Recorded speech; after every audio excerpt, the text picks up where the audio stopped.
कासगंज में जगन और मगन दो भाई रहते थे। जगन कुछ समय से टांगों से चल नहीं पाता, बस बैठा रहता है।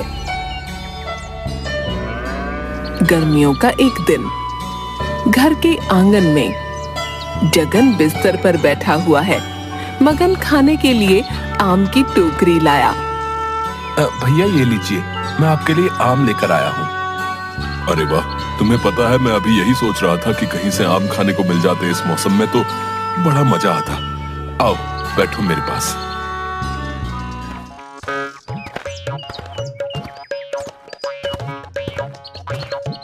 अरे मग्गू, आम खा रहा है तू है? मुझको भी देना रे। आजा बैठ, आज ही लाया हूँ बाजार से। तू जानता है मुझे तुझसे तेरी एक चीज चाहिए जिसकी मुझे बहुत जरूरत है। हाँ मैं जानता हूँ तुझे किस चीज की जरूरत है, मेरे दिमाग की। ए पागल है तू है? इतने सारे भूसे का मैं क्या करूंगा है? खाली भूसे में आग लग गई तो मेरी तो जिंदगी बर्बाद हो जाएगी भैया। मुझे तो तेरी हाइट चाहिए, हाइट। कितना लंबा है रे तू? गबरू तू पिटेगा वहां। मग्गू अच्छा चल माफ कर दे। मग्गू मत बोल मुझे। तो क्या बोलूं मैं? भैया बोल मुझे। अच्छा भैया, मुझे 2 आम दो ना, पक्का तुझे मग्गू नहीं बोलूंगा। सच बोल रहा है ना? अब देख तू खुद ही भरोसा नहीं कर रहा। अच्छा ठीक है, ये ले। गबरू ने आम पकड़े और गेट के सामने गया और जोर जोर से कहने लगा, मग्गू मग्गू मग्गू। तेरी तो ज्यादा देना छोटा है वो, तू भी ना बच्चों जैसी हरकतें करता है। अच्छा चल छोड़ इसे, कल गुरुजी आने वाले हैं, सारी तैयारियां कर देना, ठीक है? जी भैया। अगले दिन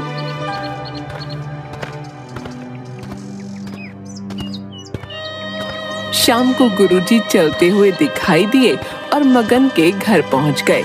मगन आंगन में झाड़ू मार रहा था। गुरुजी आप आइए। यात्रा कैसी रही आपकी? सब ठीक था मगन।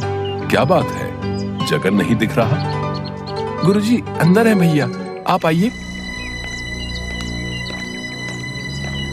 अरे जगन कैसे हो बेटा? मैं ठीक हूँ गुरुजी। तू तो बड़ा मोटा हो गया है। हाँ गुरुजी, इधर उधर जा नहीं पाता, अब क्या करूं? बेटा हर बीमारी की जड़ है मोटापा। ये ना खुद के लिए अच्छा है ना दूसरों के लिए। दूसरों के लिए? बेटा जिस दिन भगवान का बुलावा आएगा उस दिन तो खुद की टांगों पे जा नहीं पाओगे। अब भला क्यों दूसरों की टांगों को तोड़वाना है? बाहर से आवाज आई, मगन, ओ मगन, घर पे हो? ये ले खीर, प्रसाद है, सब लोग खा लेना। वाह दीदी, सही समय पर आई हो। आज हमारे घर में गुरुजी आए हैं। गुरुजी? कौन गुरुजी? वो हमारे माँ बाबा की तरह है दीदी, उन्होंने ही हमें पाला है। वो बहुत ही ज्ञानी पुरुष हैं। वो हर किसी की मदद करते हैं, उनके पास हर मुसीबत का हल होता है। उन्हें भी खिलाना ये ठीक है। और सुन, मुझे भी मिलना है उनसे, मिलवा देगा? क्यों नहीं दीदी, आप कल आना, आज वो थक गए हैं, बहुत दूर से आए ना इसलिए। चल ठीक है, मैं कल आती हूँ शाम को। ठीक है।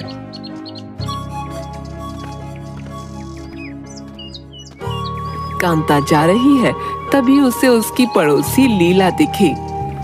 कहाँ से आ रही है कांता? मगन के घर प्रसाद देने गई थी, थोड़ा तेरे घर भी भिजवा दिया है, खा लियो। मेरी सास ने छोड़ा होगा तब खाऊंगी ना।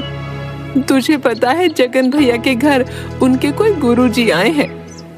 मगन तो उनकी बहुत तारीफ कर रहा था, उन्होंने ही इन दोनों को पाला है। कल चलेगी उनसे मिलने। ठीक है, सुन जब जाएगी ना मुझे आवाज दे देना, मैं भी आ जाऊंगी। ठीक है, मैं चलती हूँ। दोनों अपने घर चली गईं।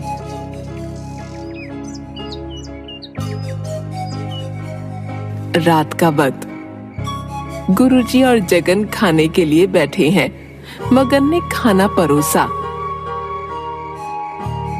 वाह वाह मग्गू, तू तो बहुत ही बढ़िया खाना बनाना सीख गया है। धन्यवाद गुरुजी। तू भी बैठ, आजा। तीनों खाना खाते हैं। गुरुजी, आप यहाँ सो जाइए। सब सो गए। अगले दिन सुबह, लीला, ओ लीला, चल। हाँ दीदी, आ गई बस। कितनी देर करती है तू? आपको तो पता ही ना कितना काम होता है। हाँ वो तो है। चल अब जल्दी चल।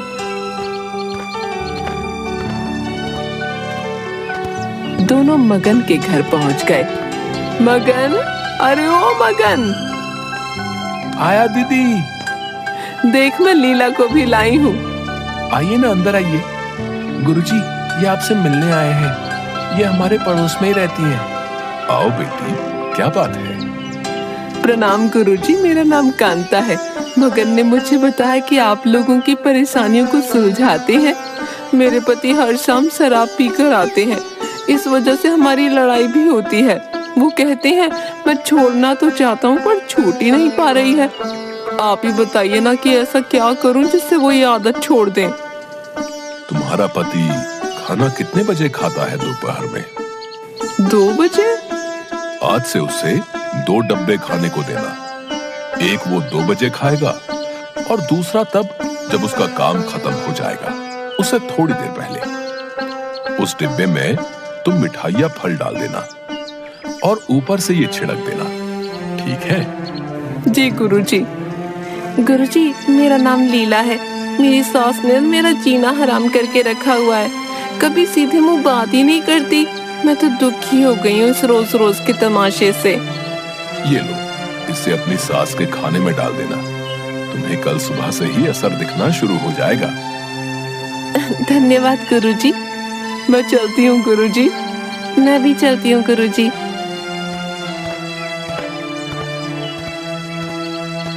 क्या गुरुजी, सच में वो ठीक हो जाएंगे? क्यों नहीं, तुम खुद ही देख लेना। क्यों जगन? दोनों मुस्कुराने लगे।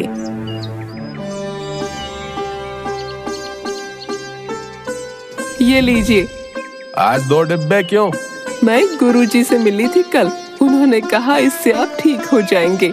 आप ये बड़ा वाला दोपहर में खा लेना और छोटा वाला काम खत्म होने से थोड़ी देर पहले। अरे तुम भी ना कांता। चलो, अब तुम कहती हो तो खा लूंगा। काम पे जाने के बाद रमेश ने वैसा ही किया। पहले दोपहर में बड़ा वाला डिब्बा खत्म किया और शाम को दूसरा वाला डिब्बा। काम खत्म होने के बाद वो घर चला आया। आज आप इतनी जल्दी? आज तो इन्होंने शराब भी नहीं पी है। लगता है गुरुजी का टोटका काम कर गया। अच्छा सुनो, खाना लगा दो, भूख लग रही है। अब रुकिए, मैं कुछ बना देती हूँ। ठीक है। कांता खाना बनाने में लग गई। जैसे ही वो रमेश के पास गई, उसने देखा रमेश सोया हुआ है। लगता है काफी थक गए हैं, इन्हें सोने देती हूँ।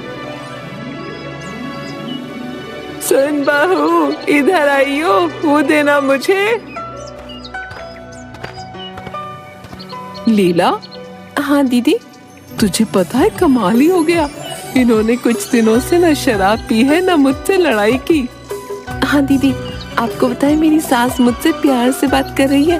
पहले तो सीधा मुंह बात तक नहीं करती थी, पर अब तो पूरी बदल गई है। धीरे धीरे ये बातें पूरे गांव में फैल गईं।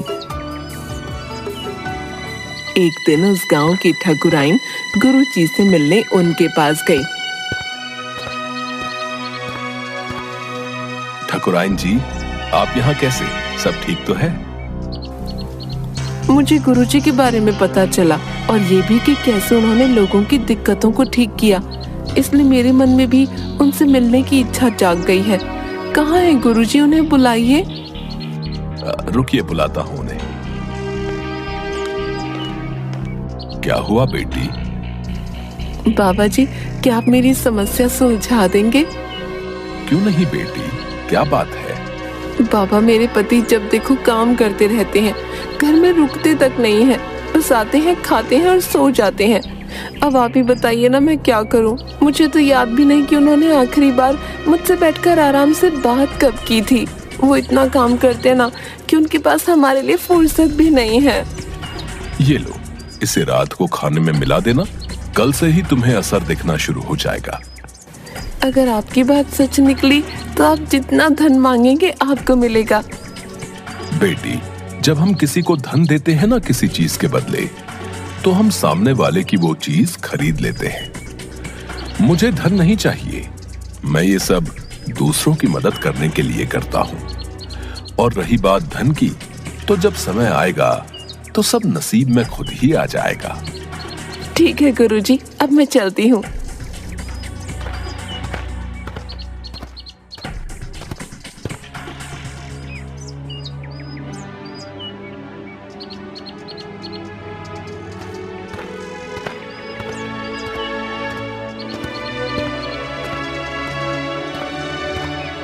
हाँ सुनो, जरा खाना लगवा दो। जी अभी लगवाती हूँ। इनके खाने में ये डाल देती हूँ, क्या पता जैसा गुरुजी ने कहा वो सच हो जाए।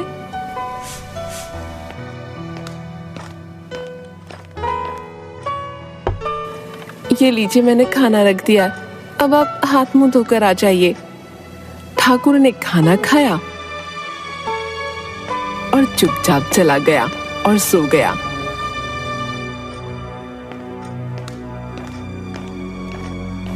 काश गुरुजी ने जो कहा है वो सच हो जाए, न जाने कब तक ऐसा ही चलता रहेगा। हाय रे मेरी किस्मत।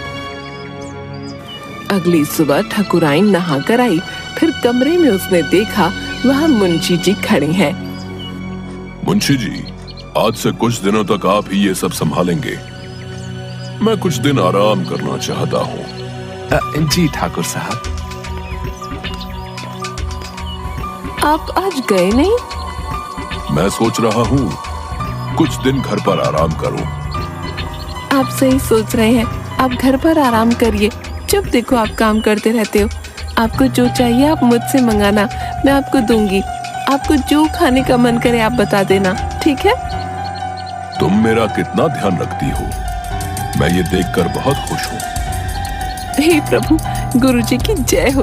आज कितने दिनों बाद मन को सुकून मिल रहा है। सुनिए ना, मैं चाहती हूँ कि गांव में ना एक गुरुजी आए हुए हैं। वो बहुत ही अच्छे इंसान है, एकदम नेक इंसान है और ज्ञानी भी। मैं चाहती हूँ कि हम उन्हें हमारे घर बुलाएं और साथ में गांव के सारे लोगों को भी बुलाएं, ताकि गुरुजी से मिलने का मौका सभी को मिल सके। जैसी तुम्हारी मर्जी, तुम्हारा मन है तो बिल्कुल बुलाओ। मैं आज ही जाकर गुरुजी को यहाँ आने का आमंत्रण देती हूँ। ठीक है। इसके बाद ठकुराइन कुछ लोगों को लेकर अपने साथ जगन के घर पहुंची। मगन, घर पर हो? आया। गुरुजी घर पर है? हाँ, अंदर बैठे हुए हैं भैया के साथ। आप आइए। प्रणाम गुरुजी। क्या हुआ बेटी, सब ठीक है ना?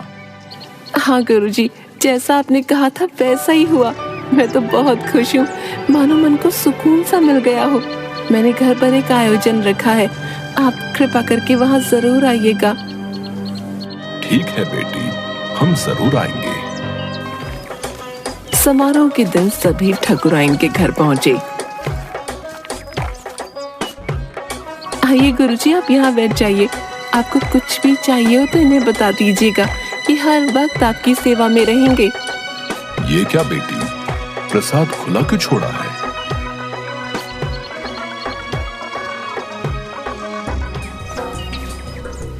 ये लो, इस कपड़े से ढक दो। ऐसे नहीं छोड़ते, ठीक है, खाने को। जी गुरुजी। इसके बाद गुरुजी ने काफी लोगों की मुसीबतों को सुना और उन्हें उपाय भी बताए। इसके बाद गुरुजी ने सब जगह गंगा जल छिड़का और सबको प्रसाद बांट दिया। सब ने प्रसाद खाया और अपने अपने घर चले गए।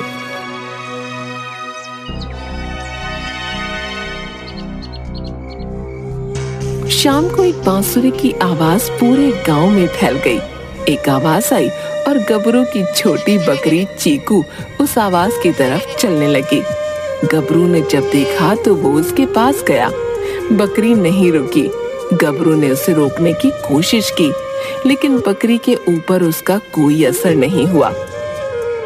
पता लगाना पड़ेगा कि ये सब क्या चल रहा है। गबरू ने बहुत सारी घंटियां पकड़ी और आवाज का पीछा करने लगा। गबरू ने देखा कि एक मैदान में सारे लोग बेसुध होकर अपने घर का कीमती सामान लिए चले जा रहे हैं।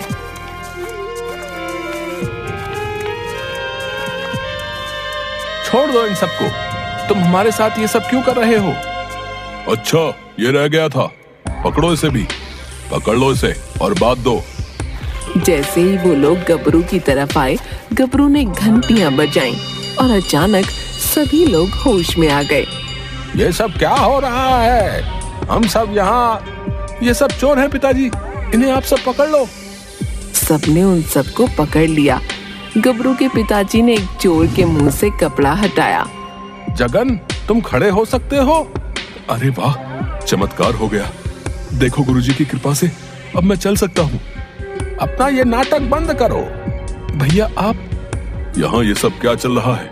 मैं बताता हूँ ठाकुर साहब, इन्होंने हमें अपने वश में कर लिया था। उसी का नतीजा है कि आप सब यहाँ खड़े हैं। ये सब हमें लूटने आए थे। इन्होंने हमारा धन उस बैलगाड़ी में रखा है। आपने ये सब क्यों किया?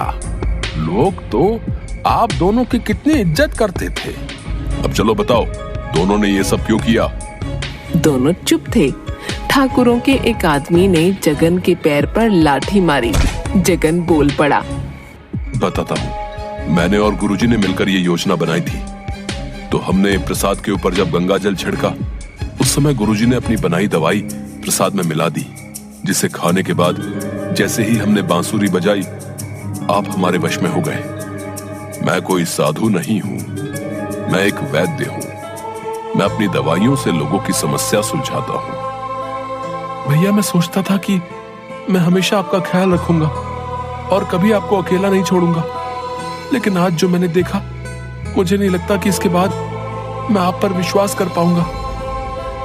मैं तुझे एक अच्छी जिंदगी देना चाहता था, इसलिए मैंने ये सब किया। भैया आपको सच में लगता है कि इन पैसों से मेरा भला होगा? मुझे माफ कर दे मगन, मुझसे बात मत करिए भैया। लेकिन आपने मेरे पति की वो आदत कैसे छुड़वाई? मैं समझ गया था कि तुम्हारा पति शराब छोड़ना तो चाहता है, लेकिन छोड़ नहीं पा रहा।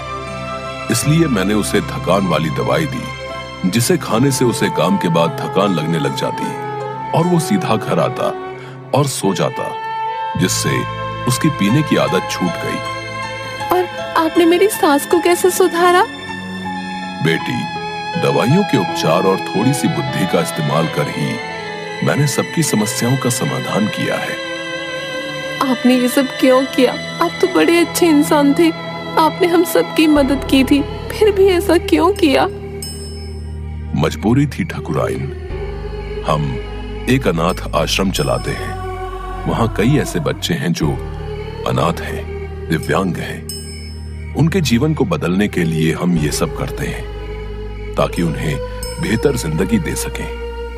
कुछ दिनों से आश्रम में दान दक्षिणा ना के बराबर थी, इसलिए हमें ये कदम उठाना पड़ा।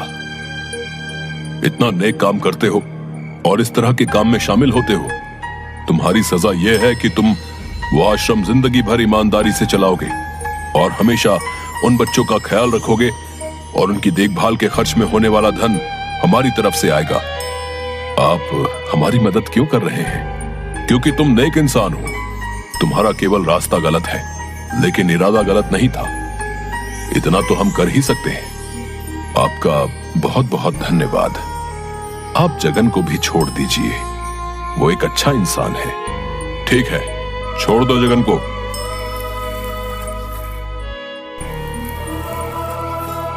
मगन, तेरे भाई ने हमेशा तेरा भला ही चाहा है।